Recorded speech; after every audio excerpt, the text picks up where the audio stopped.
नमस्कार साथियों, स्वागत है आपका अपने YouTube channel the institute of mathematics में। मैं हूं प्रिंस कुमार। यह वीडियो क्लास 10th के उन विद्यार्थियों के लिए है जो अपने आप को मैथ में बहुत ही वीक फील करते हैं, बहुत ही कमजोर फील करते हैं और उनको मैथ से डर लगता है। तो हम लोग इसी डर को जो है सो खत्म करेंगे और आपके बोर्ड एग्जाम में इस लेवल से आपको हम प्रिपेयर करेंगे ताकि आपको क्वेश्चन को देखने के बाद आपको नहीं बल्कि क्वेश्चन को जो है सो डर लगने लगे। तो आज हम लोग एक बहुत ही खूबसूरत प्यारा सा टॉपिक मैथमेटिक्स का शुरुआत करेंगे। बिल्कुल बेसिक से शुरू करेंगे, बिल्कुल जीरो से शुरू करेंगे ताकि आपको छोटी से छोटी चीजों को हम समझाने का प्रयास करें। अगर आपको मैथ से कितना भी डर लगता हो, आप कितना भी बिगनर्स हो, आपके लिए यह क्लास बहुत ही इंपॉर्टेंट है, बहुत ही महत्वपूर्ण क्लास है। तो इस क्लास को मिस मत करिएगा, इन तक जरूर देखिएगा ताकि हम आपको छोटी से छोटी बातों को समझाते हुए आगे बढ़ेंगे। तो चलिए शुरू करते हैं आज का इंपॉर्टेंट टॉपिक। पॉलिनोमियल्स एक अलजेब्रा का पोर्शन है जो आपके क्लास 10th में भी पढ़ना है और 9th में भी पढ़ना है। आप लोगों ने 9th में अगर नहीं भी पढ़ा है तो आपको बहुत ज्यादा घबराने की जरूरत नहीं है, क्योंकि हम आपके साथ हैं और उन सभी चीजों को समझाते हुए चलेंगे। देखिए क्या है पॉलिनोमियल्स, बहुपद। इससे आपके पेपर में 100% क्वेश्चन पूछे जाएगा, इसमें कोई दुराई नहीं है कि पॉलिनोमियल से आपके एग्जाम में क्वेश्चन नहीं आएगा। पॉलिनोमियल्स को समझने से पहले, अलजेब्रा की शुरुआत करने से पहले हम लोग उन सभी छोटी छोटी चीजों को है समझेंगे जो आपको मैथ को, अलजेब्रा को, पॉलिनोमियल्स को बिल्कुल ही आसान बनाएगा। तो एकदम उन सभी चीजों को समझते हैं। देखिए पॉलिनोमियल्स को शुरू करने से पहले हम लोग समझ लेते हैं कि पॉलिनोमियल्स जो है एक अलजेब्रा का पार्ट है, एक अलजेब्रा का ही जो है क्या है पोर्शन है। ठीक है, अलजेब्रा को समझने में आपको दो शब्द की सबसे ज्यादा जरूरत पड़ेगा। एक जो होता है उसको हम लोग बोलते हैं कांस्टेंट और एक को बोला जाता है वेरिएबल, वेरिएबल्स बोला जाता है। अलजेब्रा में जब भी हम लोग अलजेब्रा बीजगणित को पढ़ते हैं तो वहां पे इन दोनों शब्दों की जानकारी बिल्कुल बेसिक से धैर्य बनाकर रखिएगा, हम लोग समझते हुए चलेंगे। यह क्लास उन सभी विद्यार्थियों के लिए है जो मैथ में वीक है, कमजोर है। कांस्टेंट और वेरिएबल्स का आपने जरूर नाम सुना होगा। कांस्टेंट को हिंदी में बोला जाता है अचर बोला जाता है और वेरिएबल्स को हिंदी में चर बोला जाता है। अब आपके मन में बात आएगा कि कांस्टेंट क्या है और वेरिएबल्स क्या है। तो देखिए जो कांस्टेंट होता है, जो अचर होता है, एक ऐसा साइन होता है, एक ऐसा मैथमेटिकल साइन होता है या चिन्ह होता है जिसका वैल्यू फिक्स होता है, जिसका मान जो होता है एकदम 100%, जिसका न्यूमेरिकल वैल्यू 100% फिक्स होता है, चेंज नहीं होता है, बदलता नहीं है, उसको हम लोग बोलते हैं कांस्टेंट बोलते हैं या फिर से अचर बोलते हैं। कांस्टेंट एक प्रकार का साइन है, एक प्रकार का चिन्ह है जिसका न्यूमेरिकल वैल्यू जो होता है, अंकीय मान जो होता है वह नहीं बदलता है, वह फिक्स रहता है या फिर से जो है सो कांस्टेंट रहता है। ऐसे मैथमेटिकल साइन को, ऐसे मैथमेटिकल चिन्ह को जो है सो हम लोग क्या कहते हैं, अचर कहते हैं या अंग्रेजी में जो है सो कांस्टेंट कहा जाता है। ठीक है, तो कांस्टेंट क्या है, मैथमेटिक्स का एक साइन है जिसका न्यूमेरिकल वैल्यू फिक्स होता है, कांस्टेंट होता है, नहीं बदलता है।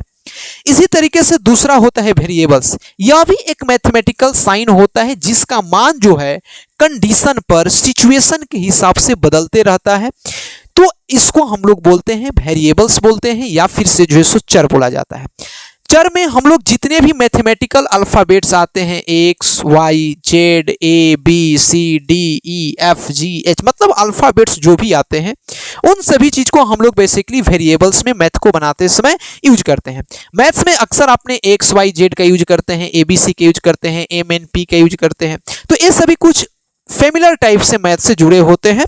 तो ऐसा नहीं है कि और चीज का यूज नहीं कर सकते हैं, कर सकते हैं, लेकिन ए बी सी हो गया, एक्स वाई जेड हो गया, एम एन पी हो गया, पी क्यू आर हो गया, ये कुछ ऐसे होते हैं जो मैथ्स में ज्यादा यूज होते हैं। इसलिए बहुत सारे लोगों को लगता है कि यही केवल वेरिएबल्स है। वेरिएबल्स सारे के सारे होते हैं। अगर हिंदी वर्णमाला में रख दिया जाए क ख ग घ, वो भी जो है सो वेरिएबल्स हो जाते हैं। आपका नाम रख दिया जाएगा, वो भी जो है सो वेरिएबल्स हो जाएगा। तो वेरिएबल्स का मान जो होता है कंडीशन के हिसाब से बदलते रहता है। अगर हम बात करें इसको अचर, अचर का मान होता है कि जो चलते रहता है। अचर का मतलब जो चलता नहीं है, जो रुका रहता है। सिंपल भाषा में अगर कहें कि अचर, अचर का मतलब जो चलता नहीं है, जो रुका रहता है, उसको क्या बोलते हैं? अचर बोलते हैं, या फिर से कांस्टेंट बोलते हैं। वेरिएबल्स बोलते हैं जिसका मान वेरी करता है, जिसका मान चलते रहता है, जिसका मान बदलते रहता है। किसी सवाल में x का मान 0 आ जाएगा, किसी सवाल में x का मान -2 आ जाएगा, तो किसी सवाल में x का मान -5/3 आ जाएगा। तो एक ही x के अलग अलग कंडीशन पर मान बदलते रहते हैं, तो इसको क्या बोलते हैं? वेरिएबल्स। कांस्टेंट में क्या आता है? 0 आता है, 1 आता है, 2 आता है, 3 आता है, 4 आता है, यानी कि जो भी न्यूमेरिकल वैल्यू होता है ये सभी के सभी क्या होते हैं? कांस्टेंट में आते हैं। आई होप कि इस बात को आप समझे होंगे कि कांस्टेंट क्या होता है, वेरिएबल्स क्या होता है। कांस्टेंट जिसका मान स्थिर होता है, जिसका मान नहीं बदलता है, उसको हम लोग बोलते हैं कांस्टेंट यानी कि अचर, और जिसका मान वेरी करता है उसको क्या बोलते हैं? वेरिएबल्स क्या होता है और कांस्टेंट क्या होता है। आपको समझ में आ गया होगा कि वेरिएबल्स क्या है और कांस्टेंट क्या है। अब हम लोग समझते हैं वेरिएबल्स और कांस्टेंट के बाद एक अंग्रेजी में मैथमेटिक्स में टर्म होता है जिसको बोलते हैं अलजेब्रिक एक्सप्रेशन। क्या होता है अलजेब्रिक एक्सप्रेशन? जिसको हिंदी में बोला जाता है बीजीय व्यंजक। क्या बोला जाता है? बीजीय व्यंजक बोला जाता है। अंग्रेजी में बोलते हैं अलजेब्रिक एक्सप्रेशन। क्या होता है? एक एक छोटी से छोटी बातों को हम लोग समझते हुए चलेंगे। देखिए क्या है अलजेब्रिक एक्सप्रेशन। अलजेब्रिक एक्सप्रेशन को समझाने से पहले मैंने आपको ये समझाया था कि वेरिएबल्स क्या होते हैं, कांस्टेंट क्या होते हैं। अभी मैं आपको समझाऊंगा कि अलजेब्रिक एक्सप्रेशन क्या होते हैं। तो अलजेब्रिक एक्सप्रेशन का मतलब होता है कि अगर कोई वेरिएबल्स हो और कोई कांस्टेंट हो, ध्यान से समझिएगा, अगर कोई वेरिएबल्स वैल्यू लिखा हो, अगर क्या हो, कोई वेरिएबल्स हो और कोई क्या हो, कांस्टेंट हो। क्या हो? कांस्टेंट। अब आपके मन में वेरिएबल्स और कांस्टेंट के लेकर के कंफ्यूजन नहीं होना चाहिए। आप सीधी सीधी बात करें, अब यहाँ पे वेरिएबल्स और कांस्टेंट की बात हो तो आपके मन में सीधी आएगा कि वेरिएबल्स का मान XYZ, कांस्टेंट का मान 1 2 3 4 5, ये सभी कांस्टेंट होते हैं। तो अगर वेरिएबल्स और कांस्टेंट को मैथ के 4 फंडामेंटल साइन यानी कि प्लस, माइनस, इनटू और डिवाइड साइन के द्वारा एक साथ अगर रिप्रेजेंट किया जाता है, एक साथ अगर लिखा जाता है, तो उसको हम लोग बोलते हैं अलजेब्रिक एक्सप्रेशन बोलते हैं। हिंदी में बोला जाता है बीजीय व्यंजक बोला जाता है। बीजीय व्यंजक क्या होता है? अगर कांस्टेंट वैल्यू वेरिएबल्स वैल्यू को एक साथ कंबाइन करके प्लस, माइनस, इनटू और डिवाइड साइन के द्वारा अगर रिप्रेजेंट किया जाता है, लिखा जाता है, तो इसको हम लोग बोलते हैं अलजेब्रिक एक्सप्रेशन बोलते हैं, या इसको बीजीय व्यंजक बोला जाता है। क्या बोला जाता है? बीजीय व्यंजक बोला जाता है, अलजेब्रिक एक्सप्रेशन बोला जाता है। जैसे मैं यहां पे लिखता हूं 2x + 4x का पावर 3 + y + 5z, यह मैंने कुछ आपके सामने लिखा है। इसमें मैंने क्या क्या चीज यूज किया है? यहां पे देखिए, दो जो है एक कांस्टेंट वैल्यू है, x जो है यहाँ पे वेरिएबल्स वैल्यू है, दोनों के बीच में मल्टीप्लाई का साइन है। किसका साइन है? मल्टीप्लाई का साइन है। उसी तरीके से यहाँ पे देखिए प्लस का साइन है। यहाँ पे 4 जो है कांस्टेंट है, x³ वेरिएबल्स है, इनके बीच में मल्टीप्लाई है। उसी तरीके से प्लस यहाँ पे y के साथ 1 मल्टीप्लाई में है, यहाँ पे प्लस है 5 × z है। मतलब कि यहाँ पे हमारा 2 जो है सो क्या है? कांस्टेंट है, और x जो है सो क्या है? वेरिएबल्स है। मतलब कि कांस्टेंट रहे, वेरिएबल्स रहे, और दोनों को किन किन साइन के द्वारा? प्लस साइन, माइनस, इनटू या डिवाइड साइन के द्वारा जब एक साथ रिप्रेजेंट किया जाता है, एक साथ लिखा जाता है, तो उसको हम लोग बोलते हैं अलजेब्रिक एक्सप्रेशन बोलते हैं। क्या बोलते हैं? अलजेब्रिक एक्सप्रेशन बोलते हैं, या इसको हिंदी में बोला जाता है बीजीय व्यंजक। क्या बोला जाता है? बीजीय व्यंजक बोला जाता है, या अलजेब्रिक एक्सप्रेशन बोला जाता है। आई बात समझ में? अब इस अलजेब्रिक एक्सप्रेशन को आप समझ गए होंगे। जैसे मैं आपके सामने दूसरा एग्जांपल लेता हूं, मैं यहां पे लिखता हूं 3x + 4y + 9z + 16। यह जो लिखा है यह भी एक प्रकार का, यह भी जो है सो क्या है? एक अलजेब्रिक एक्सप्रेशन है, क्योंकि यहां पे देखिए 3x 4y 9z 16, यानी कि 3 यहाँ पे कांस्टेंट है, x वेरिएबल है, 4 कांस्टेंट है, y वेरिएबल है, 9 कांस्टेंट है, z वेरिएबल है। इस तरीके से कांस्टेंट वेरिएबल एक साथ इन साइन के द्वारा कंबाइन करके जो है सो क्या किया जाता है, लिखा जाता है। इसको हम लोग बोलते हैं एल्जेब्रिक एक्सप्रेशन बोला जाता है। क्या बोला जाता है? एल्जेब्रिक एक्सप्रेशन बोला जाता है।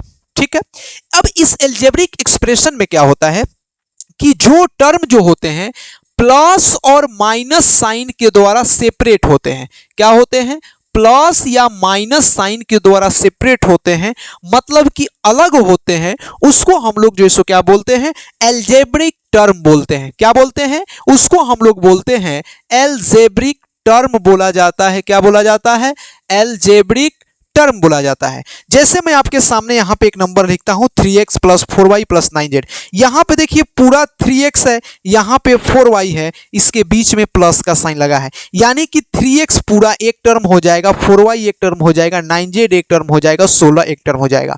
अब मैं पूछूंगा कि बताइए कि इस एल्जेब्रिक एक्सप्रेशन में कितने टर्म्स लिखे गए हैं, कितने पद लिखे गए हैं? तो इस एल्जेब्रिक एक्सप्रेशन में 1 2 3 4 लिखे गए हैं, मतलब कि यहां पे 4 पद लिखे गए हैं, या अंग्रेजी में इसको टर्म्स बोला जाता है। 4 टर्म्स लिखा गया है। आई बात समझ में? तो आई होप मैंने आपको यहां से 2 चीजें समझाया। एक तो मैंने आपको समझाया एल्जेब्रिक एक्सप्रेशन, और दूसरा मैंने आपको चीज समझाया एल्जेब्रिक एक्सप्रेशन के टर्म्स क्या होते हैं। ठीक है, दूसरी बात मैं आपको समझाता हूं दूसरा एग्जांपल के थ्रू। जैसे मैं यहां पे लिखता हूं 3x² प्लस 5/3 x प्लस का 9, यहां पे माइनस लगा देते हैं। एक मैंने आपको सवाल लिया। अब मैं पूछूंगा कि यह एक एल्जेब्रिक एक्सप्रेशन लिखा है कि नहीं लिखा है? आप कहिएगा कि 100% लिखा है। क्यों नहीं लिखा है? यह एक एल्जेब्रिक एक्सप्रेशन है। अब मैं पूछूंगा कि इस एल्जेब्रिक एक्सप्रेशन में कितने टर्म्स लिखे गए हैं? तो एक एल्जेब्रिक एक्सप्रेशन में जो भी टर्म्स लिखा होता है वह प्लस और माइनस साइन के द्वारा सेपरेट होता है, जोड़ या माइनस साइन के द्वारा सेपरेट होता है। तो यहां पे देखिए ये प्लस है, ये माइनस है, यानी कि यह एक टर्म हो जाएगा, ए वाला एक टर्म हो जाएगा, ए वाला एक टर्म हो जाएगा। यानी कि यहां पे इस एल्जेब्रिक एक्सप्रेशन में कितने टर्म्स लिखे गए हैं? तो इस एल्जेब्रिक एक्सप्रेशन में 3 टर्म लिखे गए हैं, यानी कि यहां पे 1 2 3 टर्म लिखा गया है। ठीक है, अब यहां पे एक और आपको बात समझनी होगी, कोफिशिएंट क्या है? कोफिशिएंट का मतलब होता है गुणनांक। कोफिशिएंट का मतलब होता है, हिंदी में बोलते हैं गुणनांक बोलते हैं, अंग्रेजी में इसको बोला जाता है कोफिशिएंट। जैसे मैं पूछूंगा किसी भी वेरिएबल्स के साथ कोई नंबर मल्टीप्लाई में, जैसे यहां पे x² के साथ कौन सा नंबर मल्टीप्लाई में है? तो यहां पे x² के साथ 3 गुणा में है, मतलब कि x² का कोफिशिएंट क्या हो जाएगा? 3 हो जाएगा। यहां पे x के साथ कौन सा नंबर मल्टीप्लाई में है? 5/3 है, तो यह इसका जो है क्या हो जाएगा? कोफिशिएंट हो जाएगा। यहां पे मतलब कि किसी भी नंबर का जो गुणा उसके साथ लिखा रहता है। अगर मैं पूछूंगा कि ये बताइए यहां पे 3 का कोफिशिएंट क्या लिखा है, तो यहां पे 3 का कोफिशिएंट x² हो जाएगा। यहां पे मैं पूछूंगा 5/3 का कोफिशिएंट क्या है, तो x हो जाएगा। ये चीजें आपको समझनी होगी। यानी कि कोई भी नंबर जिसके साथ मल्टीप्लाई में कोई वेरिएबल्स है और कांस्टेंट है, एक साथ मल्टीप्लाई में लिखे जाते हुए तो दोनों जो होते हैं एक दूसरे के कोफिशिएंट कहलाते हैं। ऐसा नहीं है कि x² का केवल कोफिशिएंट 3 होगा, 3 का भी कोफिशिएंट जो है कितना होगा? x² होगा। ठीक है, एक और मैं आपके सामने एग्जांपल लिखता हूं। मैं लिखता हूं 7x² प्लस, यहां पे मैं लिखता हूं माइनस का 9x प्लस का 8y प्लस का 3z² माइनस का 15z का पावर 4। यहां पे मैंने आपके सामने एक एक्सप्रेशन लिखा है, एल्जेब्रिक एक्सप्रेशन। तो सबसे पहले तो एल्जेब्रिक एक्सप्रेशन आपको समझ में आ गया होगा कि एल्जेब्रिक एक्सप्रेशन आखिरकार होता क्या है। तो एल्जेब्रिक एक्सप्रेशन होता है कि जिसमें कांस्टेंट और वेरिएबल्स एक साथ मैथ के 4 fundamental sign plus minus into और डिवाइड साइन के द्वारा लिखे जाते हैं, उसको हम लोग एल्जेब्रिक एक्सप्रेशन बोलते हैं। एल्जेब्रिक एक्सप्रेशन में जो प्लस और माइनस साइन के द्वारा अलग होता है, सेपरेट होता है, उसको एल्जेब्रिक टर्म बोलते हैं। तो यहां पे 1 2 3 4 5 टर्म है। ठीक है, अब मैं पूछूंगा यहां पे अलग अलग। जैसे मैं कहूंगा कि बताइए यहां पे x² का कोफिशिएंट क्या है, तो देखेंगे कि x² के साथ कौन सा नंबर मल्टीप्लाई में लिखा गया है, कौन सा नंबर गुणा के रूप में लिखा गया है। तो x² के साथ 7 मल्टीप्लाई में लिखा है, मतलब x² का कोफिशिएंट कितना होगा? 7 होगा। अगर मैं पूछूंगा कि 7 का कोफिशिएंट कितना है, तो 7 के साथ x² मल्टीप्लाई में लिखा है, मतलब कि 7 का कोफिशिएंट कितना हो जाएगा? x² हो जाएगा। अगर मैं कहूंगा कि x का कोफिशिएंट बताइए, x का कोफिशिएंट कितना है? -9 है, तो -9 का कोफिशिएंट x हो जाएगा। y का कोफिशिएंट 8 होगा, तो 8 का कोफिशिएंट कितना होगा? y होगा। z² का कोफिशिएंट 3, तो 3 का कोफिशिएंट z² स्क्वायर, जेड की पावर 4 का कोफिशिएंट -15 तो -15 का जेड का पावर 4 हो जाएगा। यानी कि दोनों एक दूसरे के जो है सो क्या कहलाते हैं, कोफिशिएंट कहलाते हैं या फिर से जो है सो गुणांक कहलाते हैं। एकदम छोटी छोटी बातों को जो है सो समझते हुए हम लोग आगे बढ़ेंगे।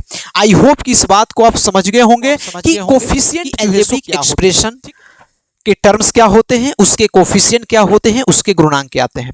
अब हम आते हैं अपने टॉपिक पॉलिनोमियल्स के ऊपर कि पॉलिनोमियल्स आखिरकार बोलते किसको हैं। पॉलिनोमियल्स, देखिए पॉलिनोमियल्स का नाम सुन के ही पता चल जाता है। पॉली का मतलब होता है मैनी, पॉली का मतलब होता है मैनी होता है, बहुत सारा होता है, और नोमियल्स का मतलब होता है टर्म्स होता है, पद होता है। मतलब कि जिसमें एक वैसा अलजेब्रिक एक्सप्रेशन जिसमें एक से अधिक पद लिखे हों उसको पॉलिनोमियल्स बोलते हैं। सिंपल भाषा में अगर हम समझाएं, केवल इसका शाब्दिक अर्थ जो पॉलिनोमियल्स शब्द है जिसको हिंदी में कहा जाता है बहुपद, क्या कहते हैं, बहुपद बोलते हैं। मतलब इसमें बहुत सारा पद होता है। क्या होता है, बहुत सारा पद होता है। एक पद नहीं होगा, एक से ज्यादा पद होगा, 2 होगा, 3 होगा, 4 होगा, 5 होगा, 6 होगा, तो उसको हम लोग हिंदी में बहुपद बोलते हैं। पद का मतलब होता है टर्म्स, बहु का मतलब होता है बहुत सारा, बहु, पॉली मतलब मैनी, नोमियल्स मतलब टर्म जिसमें एक से अधिक टर्म होते हैं उसको क्या बोलते हैं, पॉलिनोमियल्स बोलते हैं। इतना तो आपको समझ में आ गया होगा। अब समझते हैं कि पॉलिनोमियल्स की आखिरकार एक्चुअल जो है सो क्या विशेषता होती है, इसकी एक्चुअल प्रॉपर्टी क्या होती है, किसको हम लोग पॉलिनोमियल्स बोलते हैं। तो पॉलिनोमियल्स को डिफाइन करने का सिंपल तरीका है कि कोई भी टर्म जो कि इस फॉर्मेट पे लिखी हो, a0 प्लस a1 x की पावर 1 प्लस a2 x की पावर 2 प्लस a3 x की power 3 plus dot dot an x के पावर n के फॉर्मेट में लिखा हो, इस फॉर्मेट में लिखा हो a0 प्लस a1 x की पावर 1 प्लस a2 x की पावर 2 प्लस a3 x की पावर 3 प्लस डॉट डॉट कहां तक an x के पावर n के फॉर्मेट में लिखा हो, वेयर जहां a0 a1 a2 a3 ये सभी के सभी क्या होने चाहिए, रियल नंबर होने चाहिए, वास्तविक संख्या होना चाहिए। a0 a1 a2 a3 ये सभी के सभी क्या होने चाहिए, रियल नंबर होना चाहिए, मतलब कि वास्तविक संख्या होना चाहिए। कौन सी संख्या, वास्तविक संख्या होना चाहिए। यानी कि यहां पे x1 का कोफिशिएंट a1, x स्क्वायर का कोफिशिएंट a2, x क्यू का कोफिशिएंट a3, ये सभी के सभी क्या होना चाहिए, रियल नंबर होना चाहिए, वास्तविक संख्या होनी चाहिए। एंड तथा ये जो x का पावर है, x की पावर 1, x की पावर 2, यानी कि x की पावर n जो होनी चाहिए वह नॉन निगेटिव नंबर होना चाहिए, नॉन निगेटिव इंटीजर्स होना चाहिए। नॉन निगेटिव इंटीजर्स मतलब कि भी जो है सो क्या होगा, इसको हम लोग पॉलिनोमियल्स बोला जाता है। तो पॉलिनोमियल्स की क्या विशेषता होती है कि अगर कोई भी एन अलजेब्रिक एक्सप्रेशन, थोड़ा सा और अच्छा दिखने के लिए लिख सकते हैं, एन अलजेब्रिक एक्सप्रेशन, एक अलजेब्रिक एक्सप्रेशन जो कि इस फॉर्मेट पे लिखा हो, a0 प्लस a1 x की power 1 plus a2 x square plus a3 x3 plus dot dot dot an x की पावर n के फॉर्मेट में लिखा हो, जहां पे a0 a1 a2 a3 dot dot dot dot an ये सभी के सभी क्या होने चाहिए, रियल नंबर। रियल नंबर आपको पता होगा, रियल नंबर किसको कहते हैं, एक वैसी नंबर जिसको नंबर लाइन पर रिप्रेजेंट करते हैं, जिसको संख्या रेखा पर प्रदर्शित करते हैं, ऐसी संख्या को, ऐसी नंबर को कौन सी नंबर बोलते हैं, रियल नंबर बोलते हैं। A number which represent on number line, एक वैसी संख्या, एक वैसा नंबर जिसको संख्या रेखा पर प्रदर्शित किया जाता है, रिप्रेजेंट किया जाता है, ऐसी संख्या को रियल नंबर बोलते हैं, या फिर से जो है सो वास्तविक संख्या कहा जाता है। क्या कहते हैं, वास्तविक संख्या कहते हैं, या फिर से रियल नंबर कहते हैं। तो ये जो होना चाहिए इस फॉर्मेट पे लिखा हो, जहां पे x1 x2 x1 जो है सो क्या होना चाहिए, निगेटिव इंटीजर्स होना चाहिए। जैसे आपके सामने मैं एग्जांपल लिखता हूं, अब मैं पूछूंगा कि बताना है कि यह अलजेब्रिक पॉलिनोमियल्स है कि नहीं। जैसे मैं यहां पे लिखता हूं 2x की पावर 4 माइनस का 3x की पावर 5 माइनस का 4x की पावर 2 माइनस का 7x प्लस का 4। यहां पे मैंने आपके सामने एक अलजेब्रिक एक्सप्रेशन लिखा है, यह बताना है कि यह पॉलिनोमियल्स है कि नहीं है। क्या कंडीशन होती है पॉलिनोमियल्स की, सिंपल बात याद रखना है कि यह में इसमें यानी कि इसका जो कोफिशिएंट होना चाहिए ना वह रियल नंबर होना चाहिए। रियल नंबर कौन सा नंबर? रियल नंबर होना चाहिए। क्या 2 3 4 7 4 ये सभी के सभी रियल नंबर हैं? एक रियल नंबर का दूसरा कंडीशन होना चाहिए कि इसमें जो वेरिएबल्स हैं, इसमें जो हमारा चर मान है उसका जो पावर होना चाहिए वो हमेशा पॉजिटिव इंटीजर्स होना चाहिए, निगेटिव कभी भी नहीं होना चाहिए। अब चेक करिए, यहाँ पे x का पावर 4 है, यहाँ पे 5 है, 2 है, 1 है, 0 है, यानी कि ये सभी का सभी जो है सो निगेटिव इंटीजर। अच्छा, एक बात और ध्यान रखना है कि अगर मैं 4 इंटू एक्स का पावर इसको 0 लिख लूंगा तो किसी को कोई दिक्कत। 0 जो होता है ना तो पॉजिटिव होता है और ना ही निगेटिव होता है। तो ये भी आपके दिमाग में रहेगा कि क्या यहाँ पे 0 लिख सकते हैं कि नहीं लिख सकते हैं, केवल निगेटिव इंटीजर्स नहीं होना चाहिए, बस ये बात ध्यान रखना है। और ये भी ध्यान रखना है कि हमेशा पॉजिटिव इंटीजर्स हो, नॉन पॉजिटिव नॉट निगेटिव भी हो सकता है। यहाँ पे ध्यान रखना है कि x का पावर यहाँ पे 0 हो सकता है।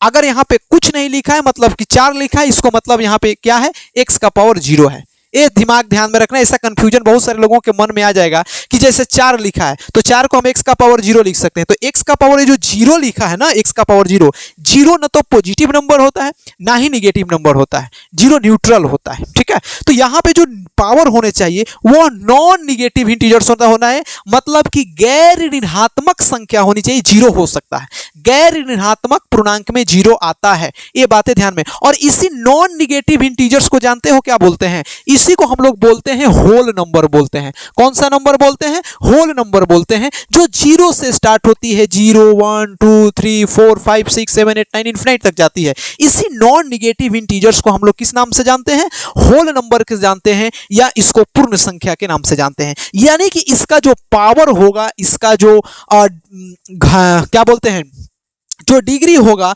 उसको हम लोग क्या बोलते हैं? इसको हम लोग वह नॉन निगेटिव इंटीजर्स होना चाहिए। दूसरा एग्जांपल मैं लेता हूं ताकि आपका कंफ्यूजन जो है सो दूर हो सके। बताना है कि क्या यह एक पॉलिनोमियल्स है कि नहीं है, क्योंकि आपके पेपर में ये पता करने के लिए कई बार पूछ लिया जाता है कि बताइए कि क्या यह पॉलिनोमियल्स है कि नहीं है, क्या यह बहुपद है कि नहीं है। सिर्फ इतना पहचानने के लिए आपसे ऑब्जेक्टिव में कई बार पूछा जाता है। याद रखिएगा, जैसे मैं लिखता हूं √2 x का पावर 3 माइनस 5x का पावर -4 प्लस 5x का पावर -3।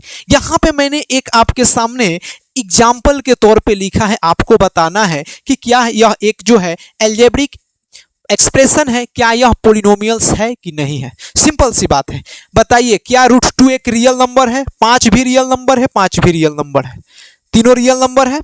ठीक है, अब पावर देखिए, यहां पे पावर 3 पॉजिटिव इंटीजर्स है, -4 निगेटिव इंटीजर्स है। यह पॉलिनोमियल्स नहीं हो सकता है, यह पॉलिनोमियल्स की परिभाषा को संभावित नहीं करता है, यह परिभाषा को रद्द कर देता है। पॉलिनोमियल्स की डिफिनीशन होती है कि इसके जो चर मान होते हैं, इसके जो वेरिएबल्स होते हैं, उसका जो पावर होना चाहिए, उसका जो डिग्री होना चाहिए, वह नॉन निगेटिव इंटीजर्स के फॉर्मेट पे लिखा होना चाहिए। तब जाकर के उसको हम लोग क्या बोलते हैं? तब जाकर के उसको हम लोग बोलते हैं पॉलिनोमियल्स बोला जाता है। दूसरा एग्जांपल आप समझिएगा, जैसे मैं यहां पे लिखता हूं 2, यहां से लिखता हूं √2 बटा x का पावर -1 प्लस 5x² प्लस का 3x। बताइए कि क्या यह एक पॉलिनोमियल्स है? जो मैंने लिखा है क्या यह एक पॉलिनोमियल्स लिखा है कि नहीं लिखा है? बहुत सारे लोग के मन में कहेंगे कि पॉलिनोमियल्स नहीं लिखा है। क्यों भैया? तो यहां पे सीधा देखेंगे कि x का पावर -1 है, जबकि आपकी बात बिल्कुल गलत है।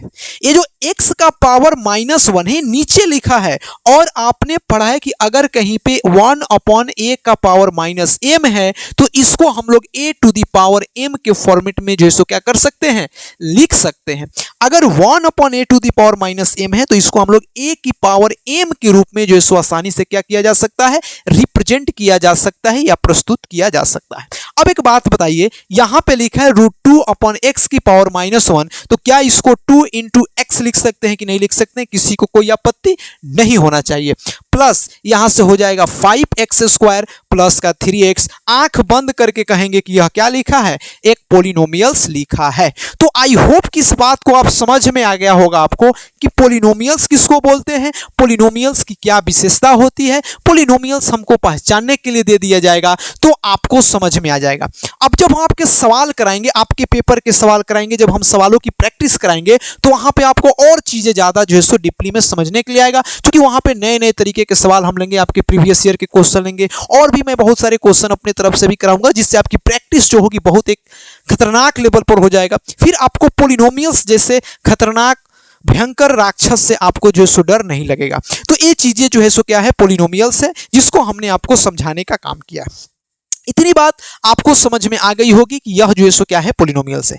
आगे हम लोग बढ़ते हैं, पोलिनोमियल्स के टाइप्स आपने पढ़ा होगा। थोड़ा सा मैं एक एक चीज को पढ़ाते बताते हुए चलूंगा ताकि आपके मन में किसी भी प्रकार की डाउट नहीं हो, किसी भी प्रकार के समस्या जो है सो आपके मन में नहीं रहेगा कि हाँ आपने ये चीज पढ़ा है, ये चीज छोड़ दी। एक एक पॉइंट को हम लोग समझते हुए चलेंगे, फिर जब आप क्वेश्चन को बनाएंगे तो फिर आपके लिए कोई भी दिक्कत नहीं होगा पोलिनोमियल्स को लेकर के, चाहे आप बिगिनर्स हैं या फिर से आप पढ़े हुए हैं। दोनों अगर आप पढ़े हैं तो आपके लिए तो रिवीजन का काम हो जाएगा, लेकिन जो बिगिनर्स हैं, जो फर्स्ट टाइम पोलिनोमियल्स बहुपद को पढ़ रहे हैं, उनके लिए बहुत ही जैसे क्या है, इंटरेस्टिंग क्लास होगा।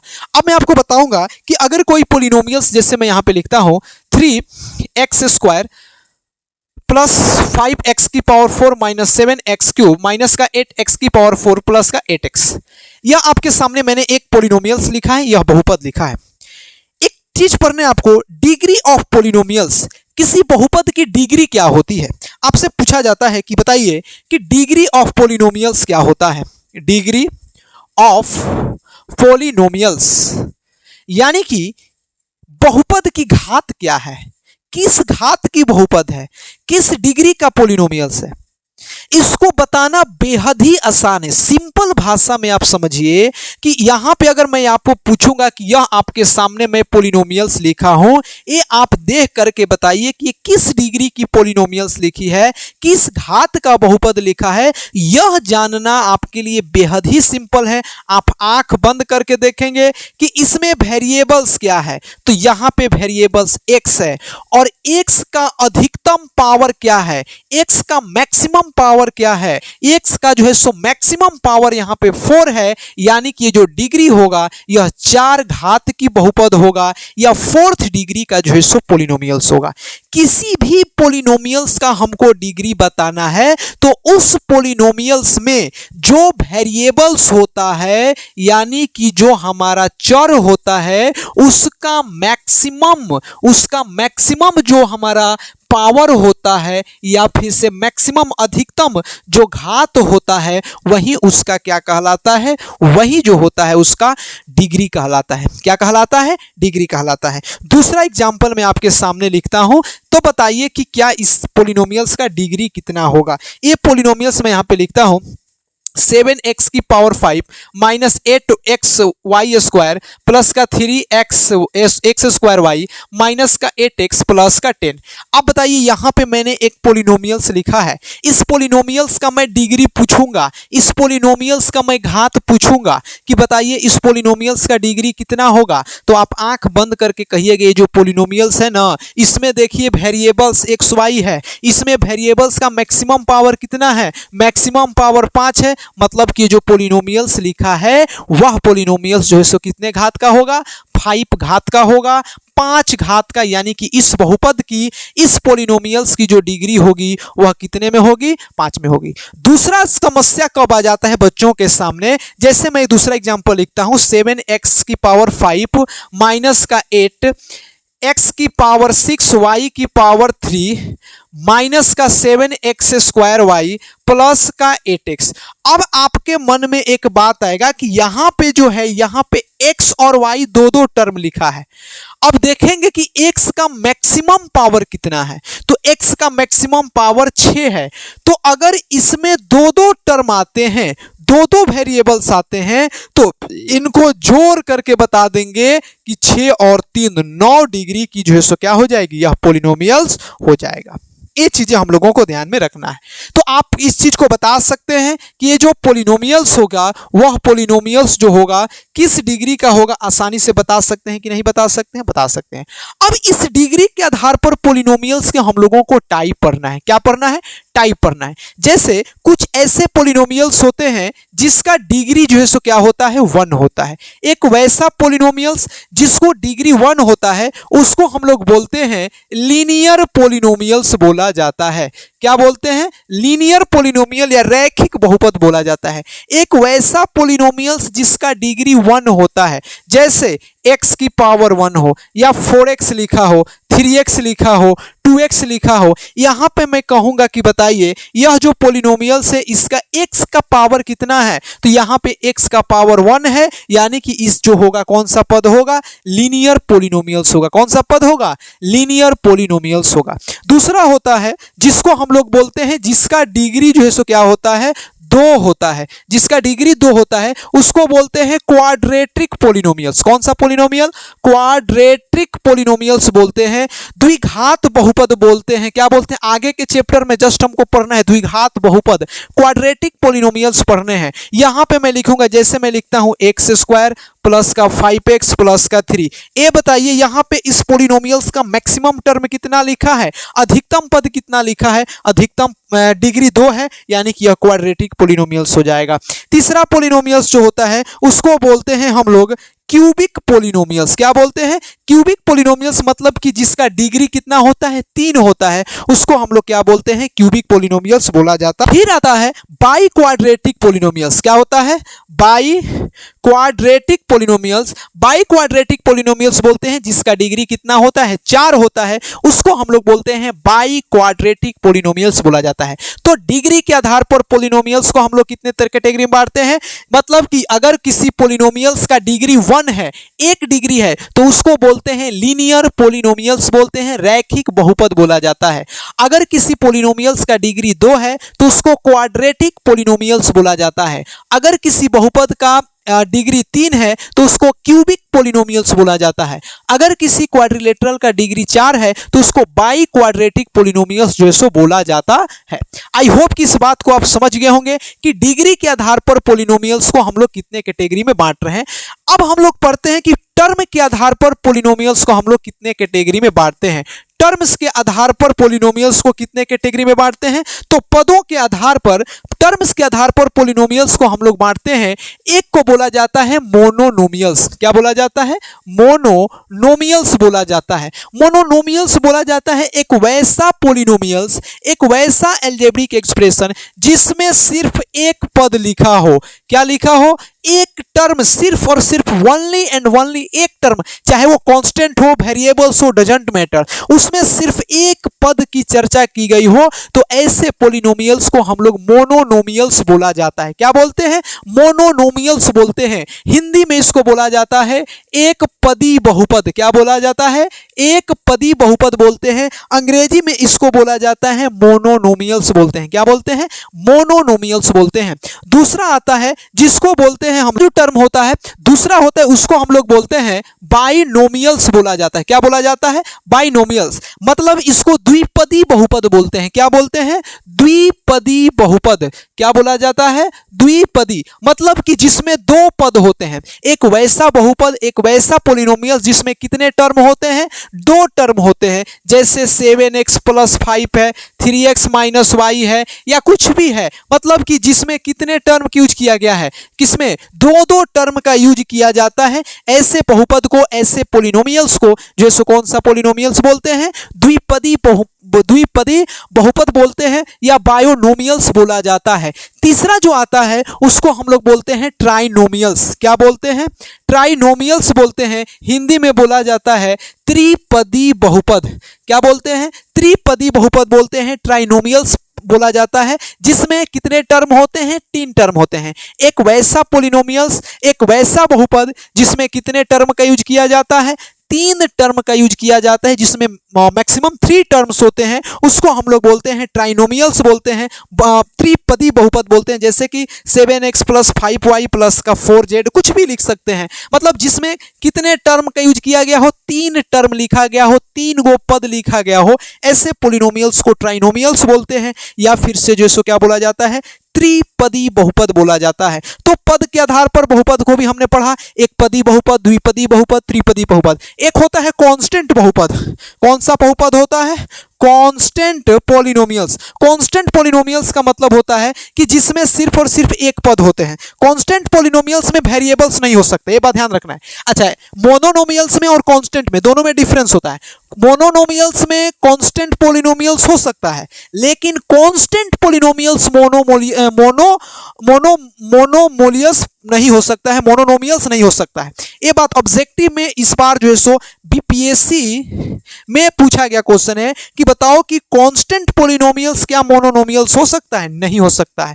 ये बात ध्यान रखना है कि कांस्टेंट में सिर्फ और सिर्फ कांस्टेंट वैल्यू, जैसे 7 है, 0 है, 5 है, 3 है, ये सब यूज होगा। लेकिन मोनोनोमियल्स में XYZ आ सकता है। तो कांस्टेंट में और मोनोनोमियल्स में डिफरेंस याद रखना है कि एक मोनोनोमियल्स कांस्टेंट हो सकता है, सॉरी, एक कांस्टेंट जो होता है मोनोनोमियल्स हो सकता है, लेकिन मोनोनोमियल्स कांस्टेंट पॉलिनोमियल्स नहीं हो सकता है।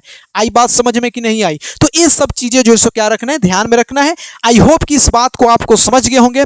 नेक्स्ट क्लास में हम लोग समझेंगे कि पॉलिनोमियल्स के जीरोस क्या होते हैं, जीरो ऑफ पॉलिनोमियल्स कैसे फाइंड आउट करते हैं। तब तक के लिए यहीं तक रखते हैं, फिर हम लोग मिलेंगे नेक्स्ट क्लास में। जय हिंद।